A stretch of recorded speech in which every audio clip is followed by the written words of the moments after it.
ভীষণ সহজ আর খুবই লোভনীয় স্বাদের একটা রেসিপি দেখে নিন, যেটা কি না ধনেপাতা বাটা দিয়ে বানানো যায়। আর এত মজা হয়েছে এটা কি আর বলবো, যেমন সুন্দর ফ্লেভার হয়েছে তেমনই খেতে মজা হয়েছে। তো চলুন কিভাবে বানিয়েছি দেখে নিন। এখানে ধনেপাতা কুচি, পেঁয়াজ কুচি আর কয়েকটা কাঁচামরিচ নিয়েছি, একসাথে বেটে পেস্ট করে নেব। হাড় ছাড়া মুরগির মাংস নিয়েছি কিউব করে কেটে, টমেটো, ক্যাপসিকাম আর নিয়েছি পেঁয়াজ।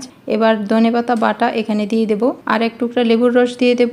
মাংসে লেবুর রস দিলে মাংসের স্বাদই অন্যরকম হয়ে যায়। এবার স্বাদ মতো মশলা অ্যাড করে নেব। দিয়ে দিলাম লবণ, আদা রসুন বাটা, জিরা গুঁড়া, গরম মশলা গুঁড়া। এবার একসাথে সবকিছু ভালো করে মিশিয়ে নেব। আর এখানে দিয়ে দেব 1 টেবিল চামচ বেসন।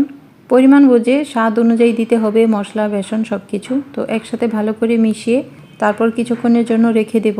এতে করে সবকিছু মশলাটা মাখা মাখা হবে। আর মাংসে মশলা যদি ভেতরে না যায় সেক্ষেত্রে কিন্তু মাংসের ভেতরে টেস্টটা আসে না। উপরটা একরকম লাগে আর মাংসের ভেতরে অন্যরকম লাগে। তো কিছুক্ষণ রেখে দিয়ে তারপর সাসলিকের কাঠিতে পরপর কালার মিশিয়ে মিশিয়ে আমি সাসলিকের কাঠিতে এভাবে গিঁথে নেব। সবগুলো রেডি করে নেব প্রথমে। এভাবে কিন্তু বানিয়ে ডিপ ফ্রিজে ফ্রোজেন করেও রেখে দিতে পারেন, যখন খাবেন তখন তেলে ভেজে নিতে হবে। তো আমার সবগুলো কাঠি সুন্দর মতো গিঁথা হয়ে গেছে। এবার গরম তেলে দিয়ে দিলাম, একেবারে লাল লাল করে ভেজে তারপর নামিয়ে নেব।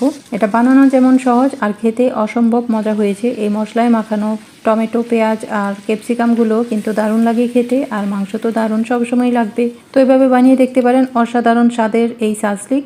ভালো থাকুন, সহজ রেসিপি পেতে সাথেই থাকুন। আল্লাহ হাফেজ।